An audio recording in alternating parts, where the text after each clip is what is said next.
high-tech oils, available from Auto One, Sprint Auto Parts, and all leading independent auto stores.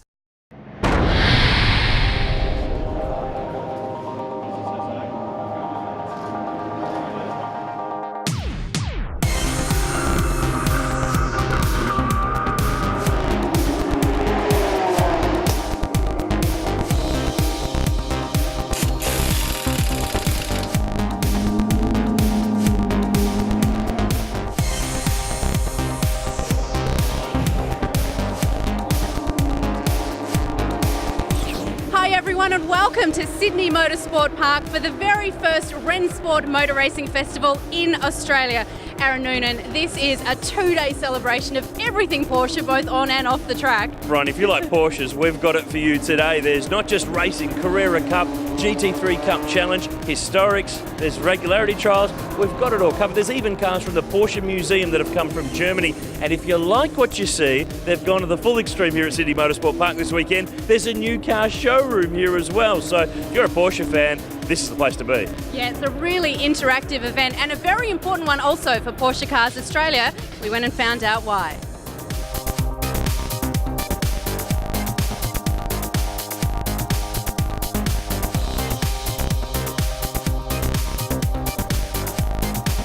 Well, Rennsport Australia is the biggest gathering of competitive Porsches that we've ever seen. 240 cars on track, another 100 plus in show and shine and concourse, and it's really just a celebration of the Porsche's DNA, if you like, its motorsport heritage. It's something that's been done overseas. Why has it taken so long to come to Australia?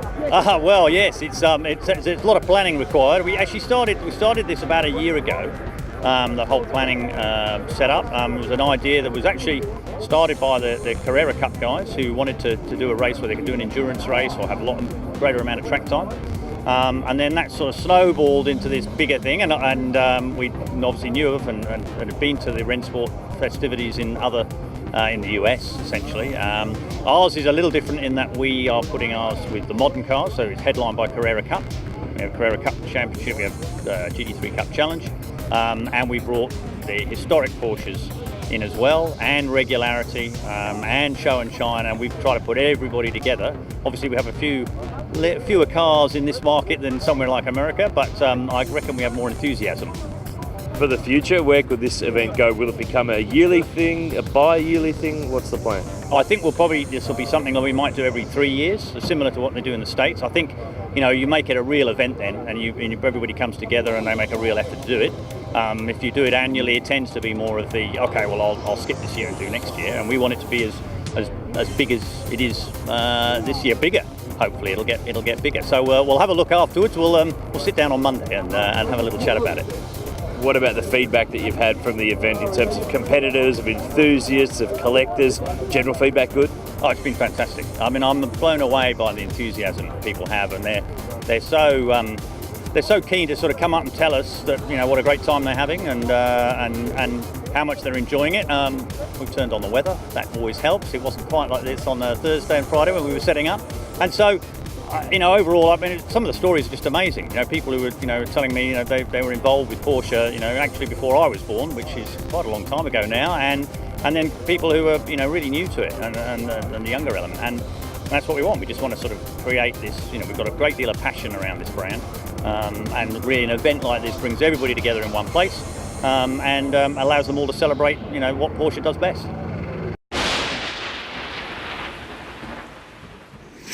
What's so great about Porsche is that, yeah, sure, they've got a great history in motorsport, but no, they don't like just sticking the cars in museums to never be touched or seen again. They like getting them out to tracks. And here this weekend at Rennsport and the Porsche Strausser tent, the fans can get up close and have a look at these cars in the skin like this beautiful Le Mans winning 936 Porsche. But what's even better is they get to see them where they really want to see them, out on the track.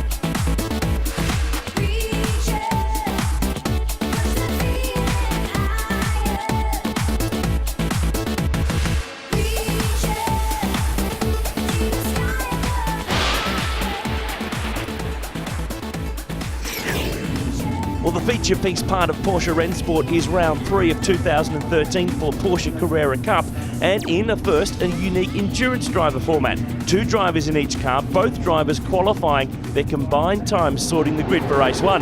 James Kandouris started on pole in the Superbarn car, Shay Davies alongside for Team Kiwi, with a great blend of professional and amateur drivers set to run in race 1. 60 minutes on the clock and the action started. We're underway, race 1, Porsche Carrera Cup here at Sydney Motorsport Park, and this is a brand new thing for Porsche Motorsport in Australia, and I think it's going to be exciting. Riding on board the Hallmark Porsche, this is Johnny Reid, late replacement for Lee Holdsworth with Michael Lochisano, down to turn 2, and look at Kandouris, he's already been swapped, the professionals have got through. Shay Davies leads the way for Team Kiwi Racing, Warren Luff second, Alex Davison next, then it's Michael Patrizzi in the car that he shares with the 3-time World Superbike champion Troy Bayliss. David Russell is on board his number 56 car, so there's a rain. Oh, have a look at this, there's a car spun pole sitter. James Kandouris has had a spin, he'll get it going again, but this will put them outside the top 10, and this will be a mountain that I don't think Steve Owen can climb. Well, Steve's very, very fast, and he's got a long relationship of working with the Kandouris too in endurance racing. They've been a pole at the 12-hour amongst other races, but that's going to be a big effort. They've lost a lot of time, and in a field this competitive, it is going to be so tough for them to make that up. What they need now is a safety car, and in a field this competitive and this talented, that might be a rare thing. That's a bit of debris on the start-finish straight too. Now that is the last thing you need at this place, to collect that at 220 odd k's an hour, running into one of the fastest corners in Australian motorsport. That's a worry. They'll need to keep an eye on that for the rest of the race. And have a look at this move. Turn 2 is all the rage today, Rich. Shane Smolin down the inside on Troy Bayliss, and he gets the move done. And this 56 car, David Russell told me earlier in the weekend that they just engineered it to a standstill. It was like a bus in qualifying, hence why they started back on 11th spot, halfway back on the grid. But this is a really, really good fight, and that's the replay of the move down at turn 2 from on board with Troy Bayliss, who has done a really good job this weekend. He has done some testing. Remember, he did the V8 Supercar Enduros a few years back with Dean Fiore, so he's not a total newbie to four-wheeled racing, but he's doing a good job.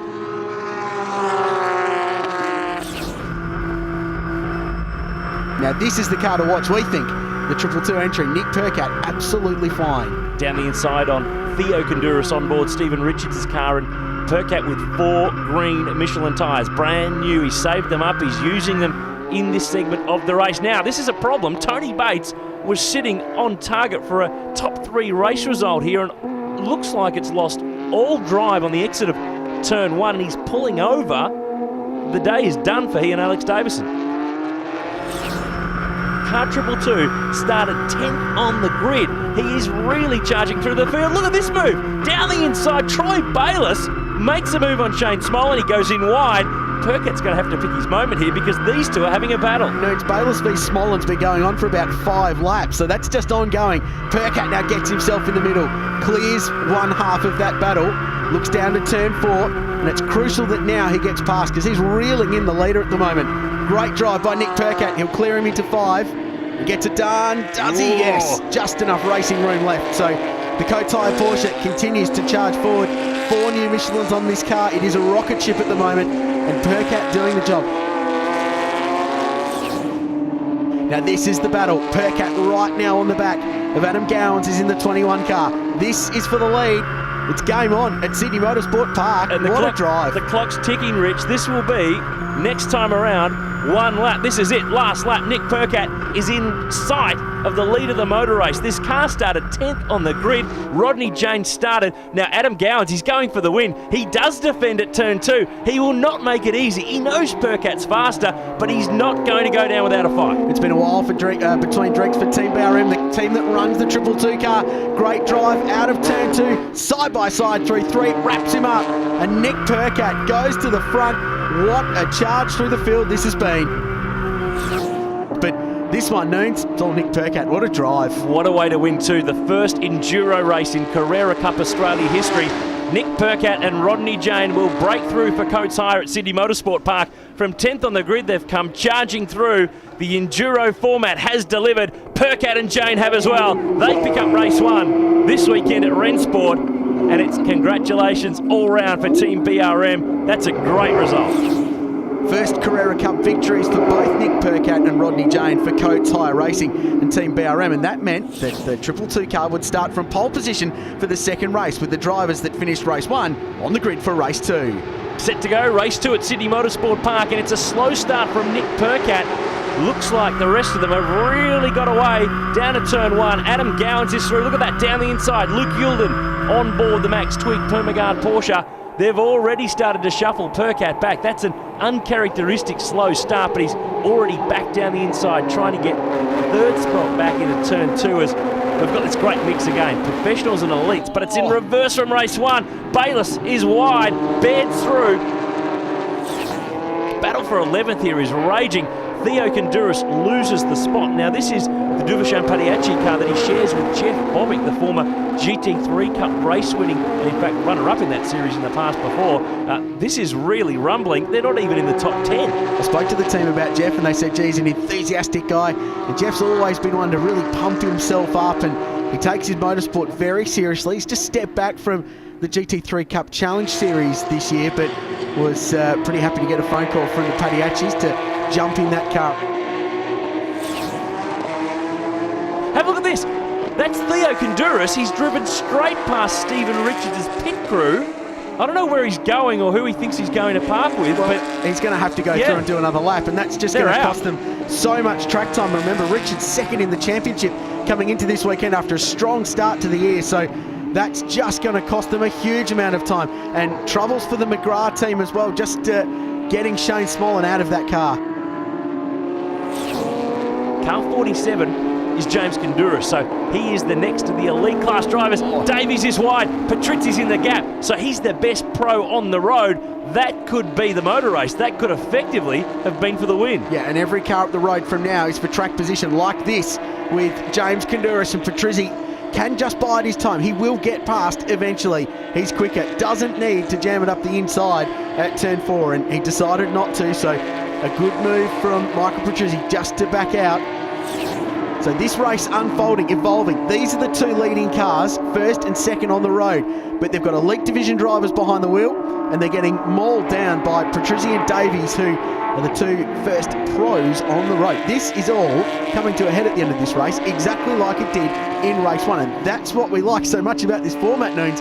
It just saves it all up for the last 15 minutes of the race. And we're not talking hundredths and tenths of seconds, Rich, in difference of lap times. It's chunks of seconds between those leading cars and this chasing pack. So Patrizzi is through on James Kondouris. Davies is delayed. He can't get it done. He's lost margin to the Western Australian. Now he gets in the gap. Now he gets the Team Kiwi car through. But look at the margin that he's lost to Patrizzi. That's going to be hard to make up. Michael Patrizzi driving extremely well in the Ausdrill car and hauling in the cars in front. Now this, Aaron, is where it's all at. This is a battle. It's getting there. It's on because Michael Patrizzi is charging. He is catching car number 8, Max Twig. Let's have a look at a replay. This is how he got by car number 1 with John Penny, the Kiwi, on board Craig Baird's car, and he's all over the back of Max Twig and just doing some numbers here, racing around on the line. Patrizzi's in the gap. He's through to the lead. Boy, this has been an entertaining race format. It's going to the wire. Look at the background. Davies has got through also on Penny. That's for third place. Patrizzi could add to his 3 Carrera Cup race wins. Troy Bayliss could win a Carrera Cup race. Who would have ever thought? Your keyboard's on fire trying to keep up with the stats at the moment. This is the revival of Steve Richards. Remember, Theo Kondouris missed the pit bay for his pit stop, did another lap, came around, Richo jumped on board, and he's just trying to salvage whatever he can. I think P14 now, so he's gone by Mark Sini, and we said about co-drivers costing you a championship. That may have been the case. Look at this, back at the front, we're on the final lap. Davies down the inside, Patrizzi's dropped back through, and at front, Max Twig is back in the lead. There's a drama for the 29 Porsche. Yeah, so the race has changed in the space of a few corners, and the race is slipping away from Michael Patrizzi. Such a good drive through the field, and it's going away. What's going on with the 29 car? We're hearing from pit lane, Rich, there's a gearbox issue with that car. It's been going on apparently for the last couple of laps. He's dropped pace, he's dropped positions. He's going to miss the win, not just in the race, but for the round as well.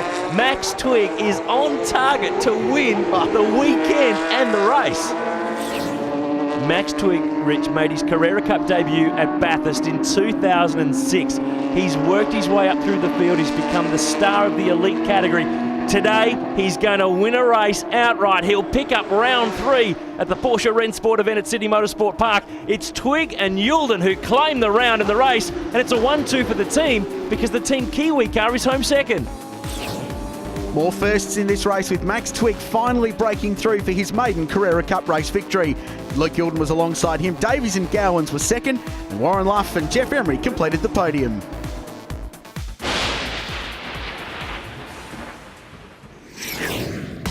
There are plenty of cars in the Porsche Strauser that just catch your attention, such as Alan Hamilton's 1968 911 TR, widely known as the car that very nearly won the Australian Touring Car Championship. The first real race we had was the 68 Touring Car Championship at Warwick Farm, where we were lying second until the very last lap of the race when I blew a tyre going into Creek Corner, which dropped me to third place and finishing on a blown tyre. During 1969 it became a series for the first time instead of a single race, and we missed out on winning the Touring Car Championship there by about 5 metres. Norm Beachy just managed to cross the line in front of us at Symonds Plains with a dead Holden Monaro, but we couldn't bridge the gap. During 1969 we were actually motor racing with this car on 32 weekends out of the year. So that included hill climbs and little country meetings and everything. The car was phenomenally reliable and was a great adjunct to Porsche racing, and of course that encouraged McEwen and Foley to take up touring car racing the following year in their 2.3 litre cars, one of which is here today. Oh, no, both are here today. So it was a ripper little car and I would love to own it today. We were giving up a lot of horsepower, but the thing was so fast off the starting line compared to the V8 supercars. Tyres weren't what they are today. They didn't have the grip that they have today. And our little car used to squat its bum on the ground and take off like a jackrabbit. And even at places like Sandown, I figured if I could get onto the back straight with enough lead after the first 2 corners, I could probably hold them out until we got to Dandenong Road. And certainly at Lakeside, which was one of the fastest tracks in Australia, the car won the Lakeside Gold Medal Series just simply on the strength of that and being very quick out of the slow corners. Well, from one Porsche legend to another, it just wouldn't be Rennsport or a big Porsche festival without this guy, Jim Richards. There's models of Porsches that I haven't seen before, basically, and I am a Porsche person, so it's great. And the fact that it's just Porsches is amazing. I've heard about these events all around the world, but never actually been to one. I think that Porsche's name around the world resonates very strongly, and the fact that there's fantastic clubs here that are Porsche owners, and the fact that Porsche has a reputation of being a reliable, great-looking car that's really stuck to its originality over the years.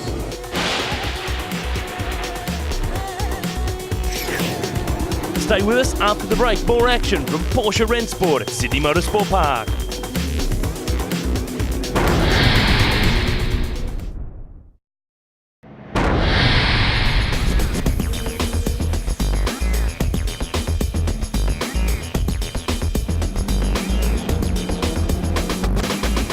Well, this weekend at Rennsport at Sydney Motorsport Park, we have a taste of the future for Carrera Cup. This car on display in Australia for the first time is the spec car that Carrera Cup will run next year. It's bigger, meaner and badder. More power with 460 horsepower. It's longer in the wheelbase by another 100 millimetres. And for the first time in a Porsche Carrera Cup car, it's got a paddle shift gearbox, Formula One style. They look the part and the drivers can't wait to get their hands on them for next season. They like what they see.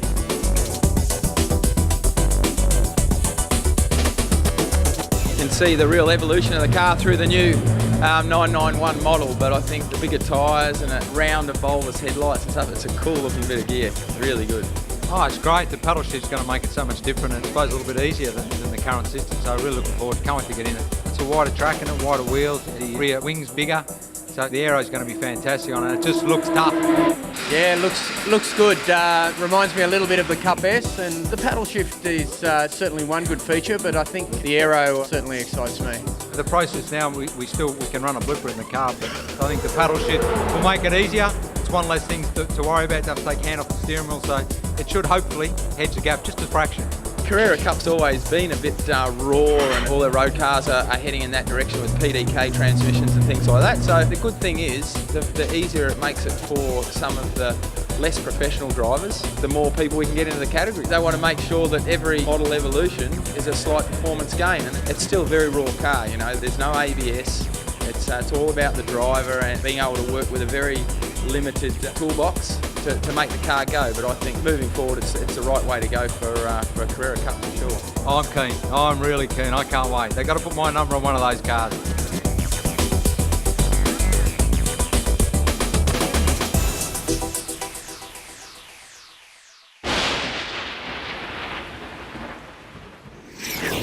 Plenty of on and off track action here at Porsche Rennsport at Sydney Motorsport Park, and a big part is round 2, the Porsche GT3 Cup Challenge presented by Pirelli. A 3-race format with 2 sprints and 1 enduro, and here's a look at some of the highlights.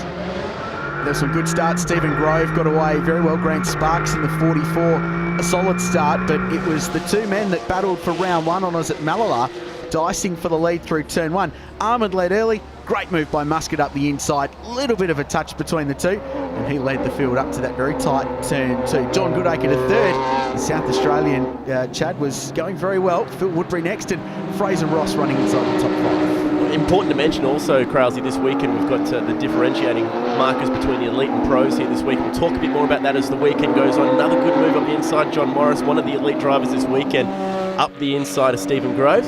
And this was a great fight. Woodbury down the inside at turn 5. Always tough to make a move there, but he had plenty of commitment and got up the inside, and that allowed the Victorian in the Porsche Centre Brighton 65, Fraser Ross, to go through. And John Goodacre found himself shuffled down 2 places in the space of a couple of corners. Meanwhile, the leaders doing it all on their own. It was Muscat leading Armand by a couple of seconds, with Phil Woodbury closing in the 17 car. Yeah, Fraser Ross turning some pretty quick times to finish in 3rd. This is further back. This run up to turn 2, the hairpin. So much action here all weekend long. Jordan Ormsby with a great pass. He got that position done on the legend Peter Fitzgerald. John Modista, the Liquimoli car just in front. And Jordan Ormsby's car was one that created a lot of attention over the weekend. The RS spec Porsche running in the open class. Big move down the inside, and he was making some headway in this one. Until just looped around. Modista did a great job to miss it. So too the veteran of Fitzgerald, and he was quick to get out of that one. Ormsby, the RS, it sounds so cool on the track, this thing, but just a bit too hectic there. But that's all right. This guy, Richard Muscat, cruising through a clean race win on top of his pole position, and that closes the championship battle up between himself and Michael Armand after the first race. So confirming results, Muscat wins at Armand 2nd, strong 3rd for Phil Woodbury, with John Goodacre and John Morris running out the top 5. Well, race 1 of the Porsche GT3 Cup Challenge presented by Pirelli was exciting. Race 2 was even better. These are the highlights. Very slow start from Aaron Zerafos. He went backwards quickly and had to work his way through from the back of the field. But, Chad, there were some great starts at the front. John Goodacre driving with his pants on fire this weekend, round the outside at turn 1, dicing with Michael Armand for the race lead. And check out this for a bit of opposite lock. Yep, that's all right. We'll just get these tyres baking nice and early, smoking the Pirellis out of turn number 2. This is a whole race long, man. This was just battles going absolutely everywhere. And a slow start for Richard Muscat, our race 1 winner. He dropped back. More of John Goodacre holding on. Cooked his rear Pirellis early and was struggling with them, not up to temperature on the opening lap. Muscat was able to get through, and he continued his charge forward. Fraser Ross past Stephen Grove, but there were more dramas. Onboard shot from Peter Fitzgerald shows John Morris spearing off at turn 2. Very lucky not to be collected by anybody else up there. Very fast part of the racetrack. Have a look at this, a tank slapper, a huge tank slapper coming into turn 4 and lights the Pirellis up. Michael Armand struggling on these tyres early, holding on to that race lead. Muscat now moving up into 2nd, and this would end up being a terrific battle between the entire top 5. John Goodacre getting slotted back another one as well. Down into turn 4. Okay, battle for the lead. Richard Muscat, Michael Armand, 1st and 2nd in the championship. Muscat goes through, Armand gets him straight back. So that's 1. Watch that. Keep count, because it's not the first time it happens in this race. Muscat continued to apply the pressure. Remember, he broke the GT3 Cup Challenge lap record in race 1. That's 2 down the inside at turn 4, but the Toshiba Copywell car, Michael Armand, was not finished yet. Down into turn 6, he challenged for the lead. Almost contact between the 2, but again, that's not finished yet. There's more to come. right when you would think that this was just about done and dusted, Muscat's going to drive away with it. No way. Michael Arman putting these Pirellis to the test early on. It would actually come back to haunt him a little bit. He has the lead here once more. How about this one? 220 k's an hour. The dive into turn 1. That's commitment. 4 changes of the lead in just the space of a couple of laps. Great racing at the front of the GT3 Cup Challenge field. Armand by then, tyres struggling, dropped back into the hands of Phil Woodbury. And then there was a battle for 2nd, 3rd and 4th place with Fraser Ross getting himself up into this fight too. And the intensity level in this race, Chad, just did not drop. So Ross is sitting behind these two. They dip down into the hill. Woodbury takes over 2nd spot, just pushes Armand out wide, but how good is that extra bit of runoff area? Gives you more room to move some of the changes and developments around this racetrack, but Woodbury threw it away out of the top 3. Yeah, he'd be frustrated with that too. Big mistake at turn 6, but I think the story of this race was everybody hanging on. Great battle for 2nd. We watched this car sideways, Michael Armand, out on the apron into 6, and then just the other side of the road. Someone should tell him it's not drifting. Awesome battle this was. Armand was just busy all race long. Eventually Ross got the better of him, so he gave him a bit of a love tap running back down the hill. Bit of a bump and run, pushed him out wide. Couldn't quite get the nose of the Toshiba Porsche up the inside, but Richard Muscat home for 1st position. Checkered flag is out. 2 from 2 for the weekend. Fraser Ross, a fantastic job to come home in 2nd. So Ross getting the better of Armand for 2nd and 3rd place. Another 4th for John Goodacre. Strong weekend for him. Woodbury, P5. Stephen Grove next, then Peter Fitzgerald and John Modista rounded out the top 8. So after 2 short sprint races, it all came down to a 1-hour enduro that completed round 2 of GT3 Cup Challenge. It's been a huge event.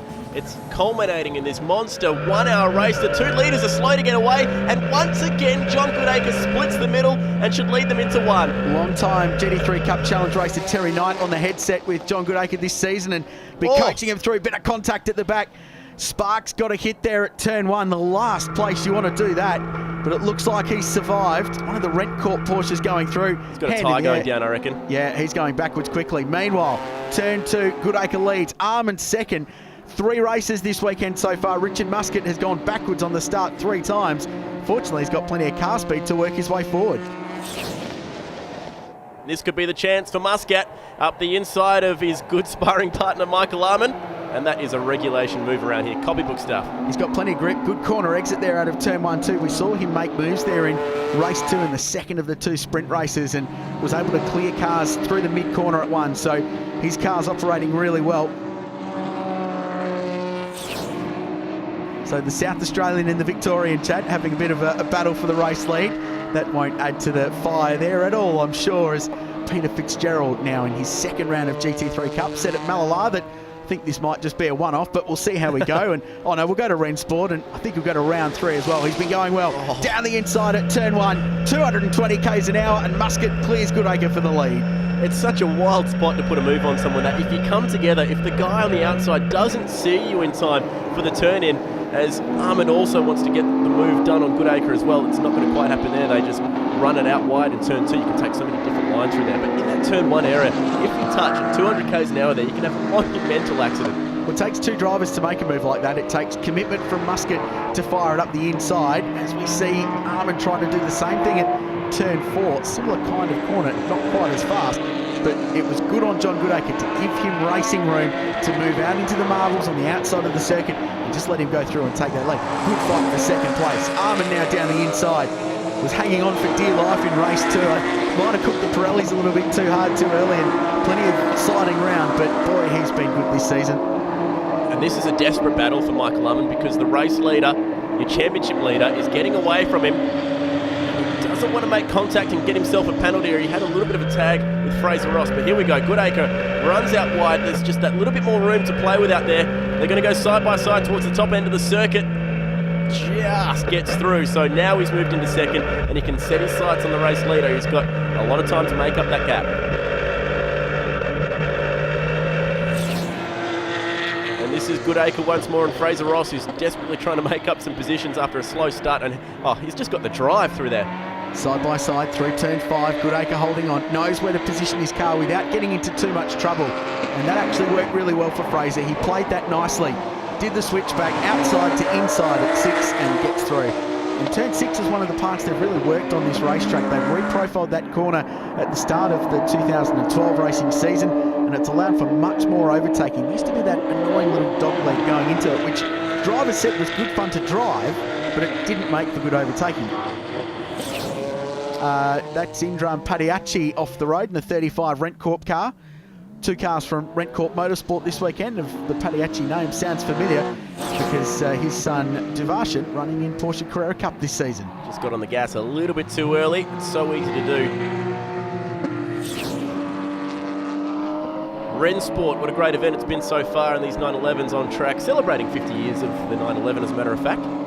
Yeah, and of course the brand new car coming out this season, this year, the road car, which will find its way into racing, the next generation Porsche Carrera Cup car on its way to Australia in the near future as well. That's running in Porsche Super Cup right at the very top of the Porsche Motorsport pyramid this year, as we see finally Boylan get through on Zerafos just before turn 1, change of position for 10th. Lap record went this weekend as well, set in race 1. Since then the pace has dropped off.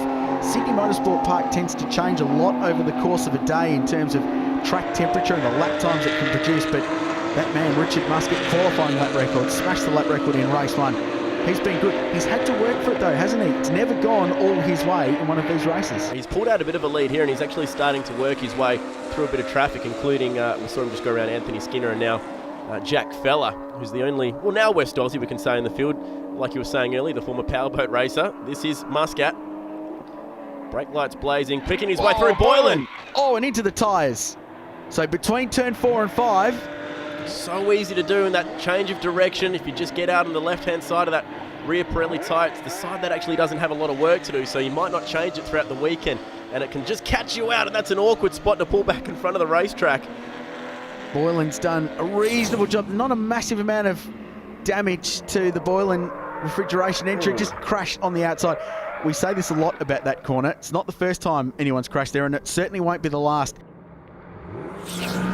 Richard Muscat, Chad, what a great performance it's been this weekend. Comes down the hill, popping through those gears, sequential gearbox, left-hand drive Porsches, comes over to salute the mechanics and engineers on the fence, and once again, that's an awesome weekend. 3 wins from 3 starts, the first person to ever take all 3 wins here at Sydney Motorsport Park as well. Kane Rose got close last year, I think, but awesome effort from Rich Muscat. And how about this guy? Another solid second to go on the back of, well, he's in the top 3 all weekend. Yeah, great run from Michael Arment, though. He ended up a fair way down the road to our dominant winner, Richard Muscat, in that. As we confirm results for you, Fraser Ross was 3rd. Goodacre takes home the Elite Division battle. He was 4th. Peter Fitzgerald 5th. Stephen Grove 6th and 2nd in Elite, ahead of John Caratinos, with Anthony Skinner rounding out the top 8.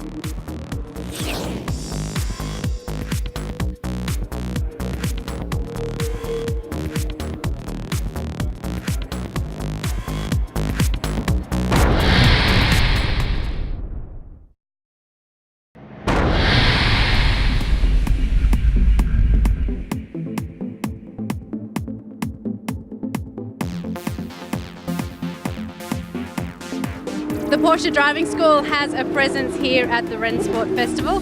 Thomas, what is the Porsche Driving School all about? Well, it's all about teach people how to drive the cars the proper way. To start with, Porsches, they're probably the closest thing in the performance you get to a race car, and people need to drive it the right way. And it's a long history of Porsche Sports Driving School, not just in Australia, around the world. And yes, we do have a presence in this meeting in here, and we try to introduce more people to Porsche product. What sort of skills do you teach people in the driving school? Well, it's just more about the dynamics of the cars and trying to sort of open up a little bit door for them to look that driving, it's more of it, more involved than just pushing on the pedals and steering and turning the steering wheel. People here at Rennsport can have a go themselves. It's part of the interactive part of this festival. Oh yeah, it was a huge queue in there in the morning. We had to shut it down for morning tea and for you all to come in here and have a talk to us. And it's I think it's quite exciting that anyone can walk in and drive a Porsche. Well, it looks to me like I've Even got you. this skid pan all to myself. Can I have a go? Of course, yeah. Do you need a co-driver? I've got Dean Canto somewhere hiding, but they'd like to have a go with you and teach you how to drive around. All right, Dean, it's on. Let's go. Do I have to do this? What can possibly go wrong? Right. How do I turn it on? That's not a good start. How do I turn it on? Have you got your driver's license?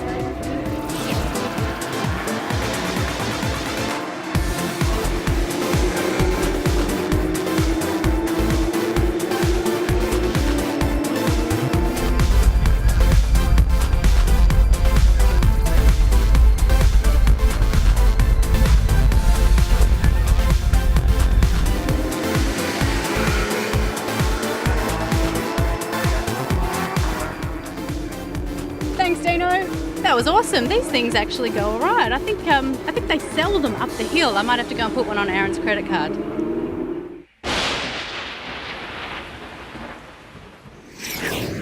Well, part of the massive program at Porsche Rennsport was the Porsche sports car category, and basically, Aaron Noonan, if it's got a Porsche badge, you can go racing 944s, 911s, Cup cars, and a very special car started race 3 right from the very back of the field. You might recognise it, Rich, a Porsche 956 in the hands of Russell Kevnich. This is one of the ex-Vern Schuppen cars that raced in Japan. Now, he elected to start at the back of the grid in that 1980s Group C rocket ship because he knew that that car was way too fast for the rest of these cars, and it turned it into a really entertaining 15-minute timed race where he came from last on the grid and started to work his way through the traffic. But have a look at this, 996s, 997s, RSRs. There's something from the 70s, the 80s, the 90s, and there's another ex-Le Mans GT3R Porsche in the field too.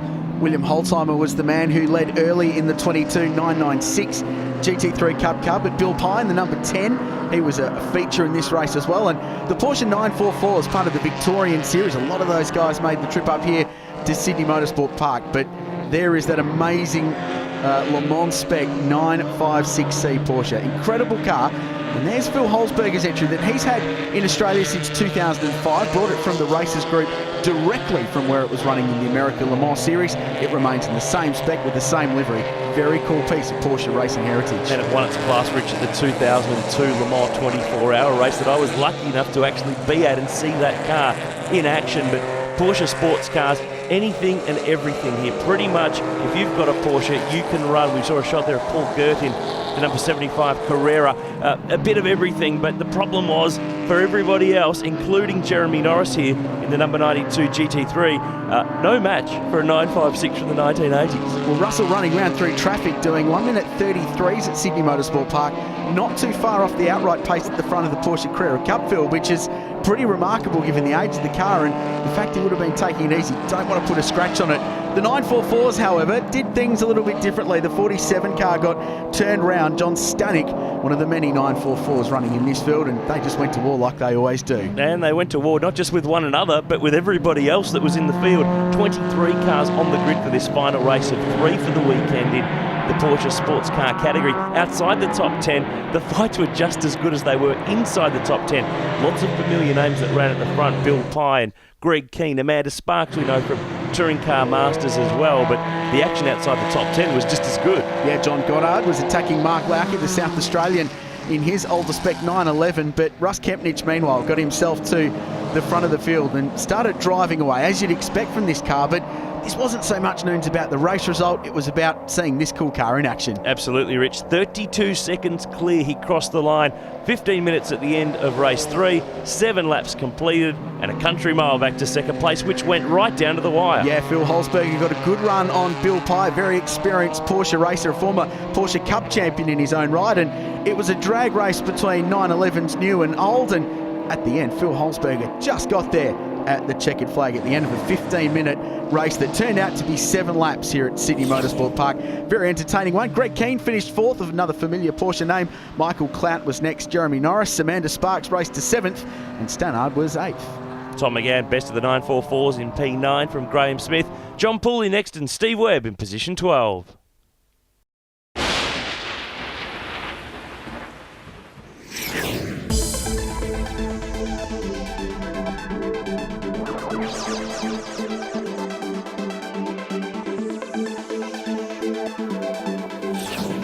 When you think about Porsches, you think about beautiful, clean sports cars, but they also make some very nice four-wheel drives as well. And while sure they do have that luxury appeal, They don't mind getting them dirty. And here this weekend, Ian Dyke from the Porsche Sport Driving School is going to teach us a thing or two about driving off-road. Well, as you say, most of the time we like to keep them on road, but they are very capable off-roaders, and the beautiful thing is the car does all of the work. I'm more familiar with driving on tarmac than I am up and down these hills, but the car's so good, it's just basically a case of point it where you want to go and let the car do all of the hard stuff. We've got the whole lineup of cars up there, so we use all of the new Cayennes, and this particular one behind us is a diesel engine. It's got a huge amount of torque. It's got 550 newton metres of torque, which makes it fantastic for getting up and down these hills. And with all of the electronic aids like PSM and descent control, it makes the driver's job very, very easy.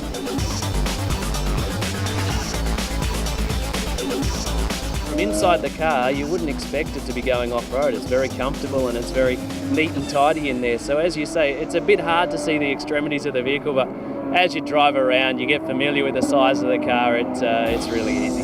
It's just such an impressive car. You know, they're able to be driven in comfort on road or even in a performance environment on the tarmac, and then to be able to come out here and master these hills is also very impressive.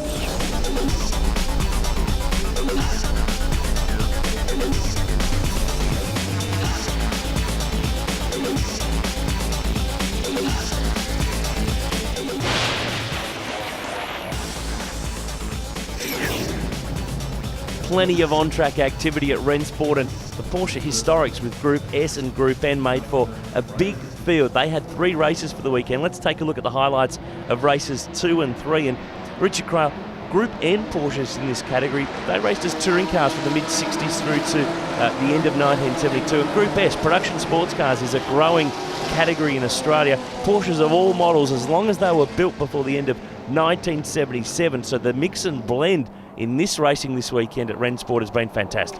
It has some great names in this field. Sven Boykart's the former Porsche GT3 Cup Challenge Series winner, led the field up to turn 2 for the first of 6 laps in this race. But the driver to watch was the man behind the wheel of car 41, Jeff Morgan, a well-known name in Aussie motorsport, but Porsche competition as well.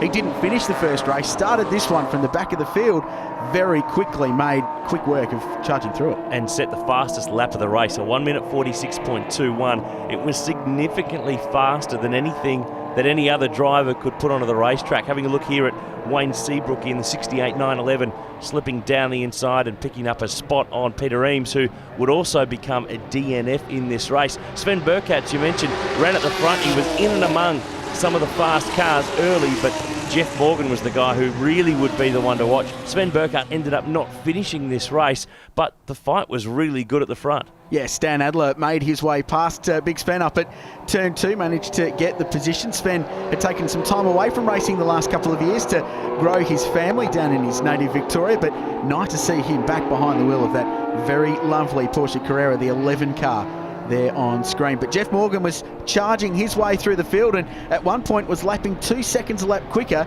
than anybody else, and he was making quite the impact. But as Stan Adler worked his way to the front of the field, he was looking like the man that would take this race out, but he needed to keep one eye on his rearview mirror. He got the move done on Andy Purvis down into turn 1, and the fight continued over the other side of the circuit through the sweeping left-hander. Peter Boylan in the 73 car, really familiar name to Australian motorsport fans, and indeed a Porsche enthusiast and racer of GT3 Cup cars and the like. But Jeff Morgan got pedalling and he got his way to the front. He drag raced with Stan Adler to the line. In the space of 6 laps, he went from the back to the front and picked up race 2.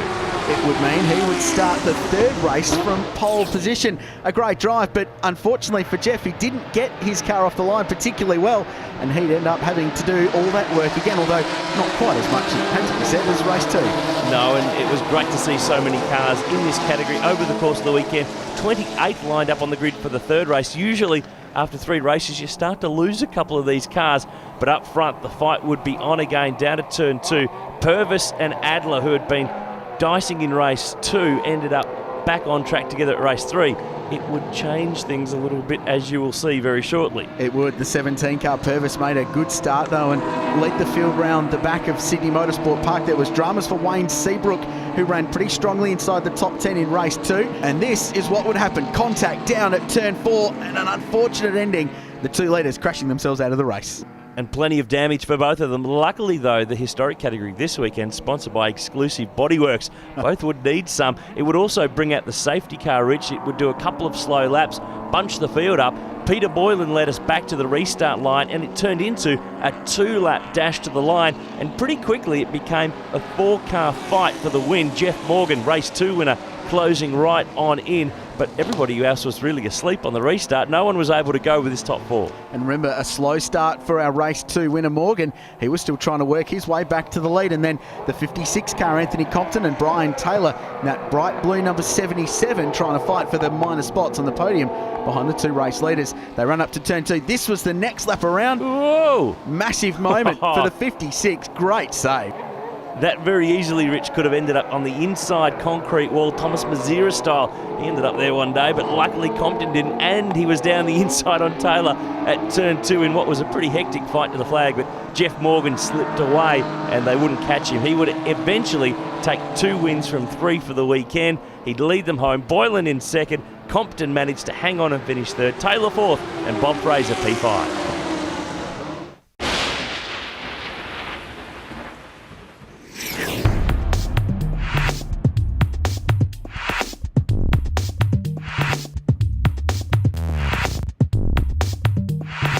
There's an old saying in motorsport, win on Sunday, sell on Monday. It's the whole reason why manufacturers invest so much money in racing.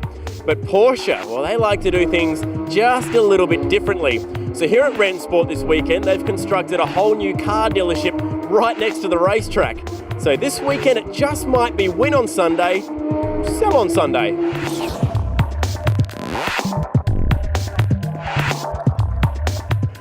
Paul, it's a very unusual concept to have a showroom at a racetrack, especially where you can come and buy a car mid-race. Tell us about how this came to be. Well, this weekend's a celebration of all things Porsche for a start. So we thought, well, we've got race cars at a racetrack. We're celebrating Porsche. Let's bring some road cars to the racetrack. Of course, they're not being raced, but they're on display. And a lot of Porsche aficionados here this weekend. And I guess we're bringing the showroom to the racetrack to give the public a chance to look at our road cars. We've got some great road cars here as well. We've just launched the all-new Cayman. So that really is a centre of attention over in the showroom. So it's all going along really nicely. What else can we expect to see walking around the showroom?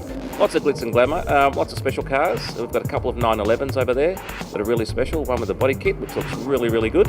We've also got the Panamera, which is our luxury sedan, a 4-door sedan, and also the Cayenne, the people's Porsche really, because it's a sports car, it's an SUV, it's a family car, it's everything in one.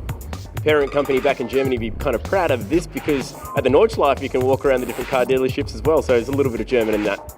There's a lot of German in what we're doing this weekend, especially the name Rennsport. That's German, it means race sport. So we're very proud of what we're doing here this weekend, absolutely.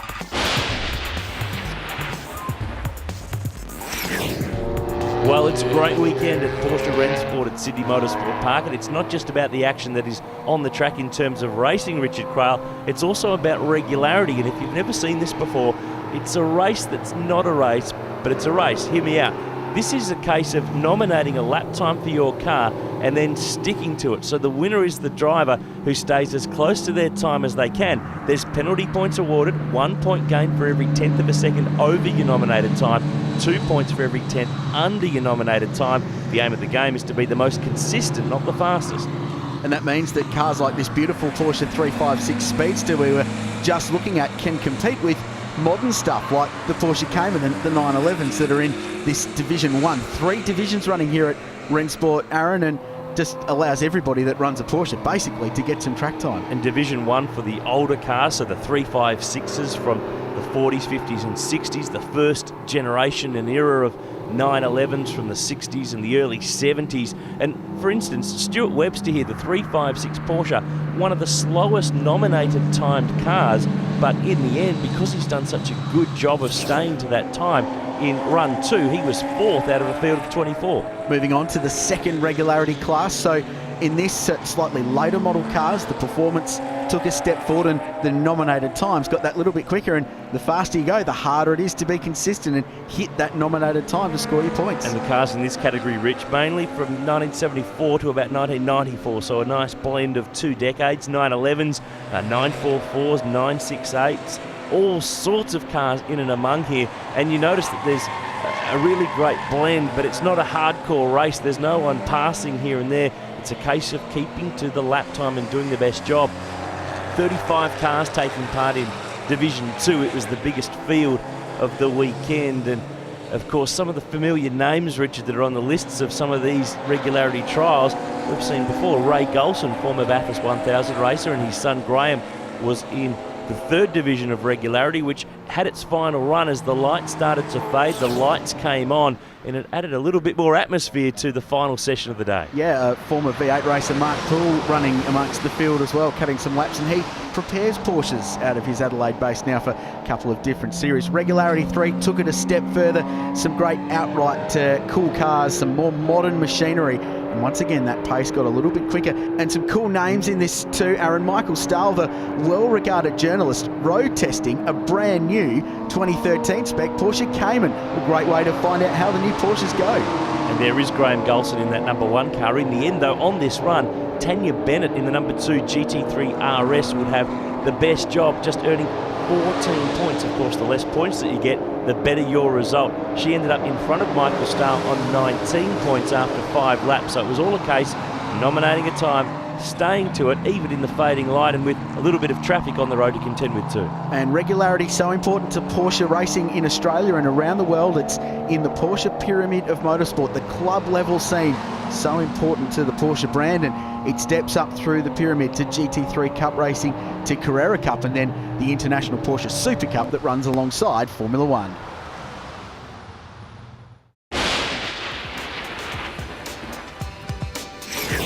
So that brings to an end an exciting inaugural Porsche Rennsport at Sydney Motorsport Park, a fantastic festival for Porsche racers and enthusiasts alike. A big thanks to Bryony Ingerson, Richard Craill, Chad Nayland and the whole team. We look forward to seeing what Porsche have in store in the years to come.